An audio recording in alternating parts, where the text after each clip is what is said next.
কারাগারে অসুস্থতা এবং মানবিক সংকট নিয়ে ছড়িয়ে পড়া একটি ভিডিওকে ঘিরে সামাজিক যোগাযোগ মাধ্যমে নতুন করে আলোচনা শুরু হয়েছে, যেখানে বলা হচ্ছে ইমরান শ্বাসকষ্টে গুরুতর অসুস্থ হয়ে মৃত্যুর মুখে পৌঁছে গিয়েছিলেন।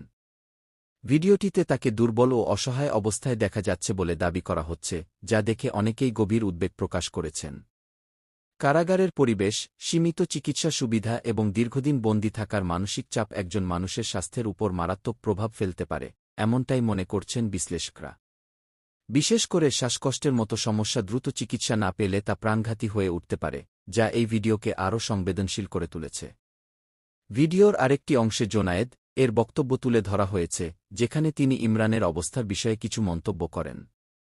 তার কথায় উদ্বেগের পাশাপাশি কিছু আবেগও প্রকাশ পায় বলে অনেকে মনে করছেন। তবে ভিডিওটির শিরোনামে ব্যবহৃত বোকা জোনায়েদ কি শব্দটি নিয়ে বেশ সমালোচনা তৈরি হয়েছে। অনেকেই বলেছেন, এমন সংবেদনশীল পরিস্থিতিতে কাউকে ছোট করে উপস্থাপন করা অনৈতিক এবং অমানবিক। এটি শুধু ব্যক্তির সম্মানহানিই নয়, বরং দর্শকদের কাছে ভুল বার্তাও পৌঁছে দেয়। এই ঘটনাকে কেন্দ্র করে সামাজিক যোগাযোগ মাধ্যমে দুই ধরনের প্রতিক্রিয়া দেখা যাচ্ছে। একদল মানুষ বিষয়টিকে মানবিক দৃষ্টিকোণ থেকে দেখছেন এবং ইমরানের দ্রুত সুস্থতা কামনা করছেন।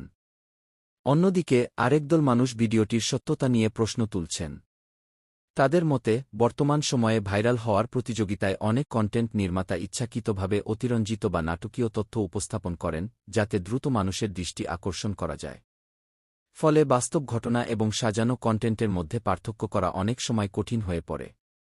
বিশেষজ্ঞদের মতে, যদি সত্যিই কোনো বন্দী গুরুতর অসুস্থ হয়ে পড়েন, তাহলে তা সংশ্লিষ্ট কর্তৃপক্ষের মাধ্যমে আনুষ্ঠানিকভাবে জানানো হয় এবং প্রয়োজনীয় চিকিৎসা ব্যবস্থা নেওয়া হয়। তাই এমন ঘটনার ক্ষেত্রে নির্ভরযোগ্য সংবাদ মাধ্যম বা অফিসিয়াল সূত্রের তথ্য ছাড়া কোনো সিদ্ধান্তে পৌঁছানো উচিত নয়।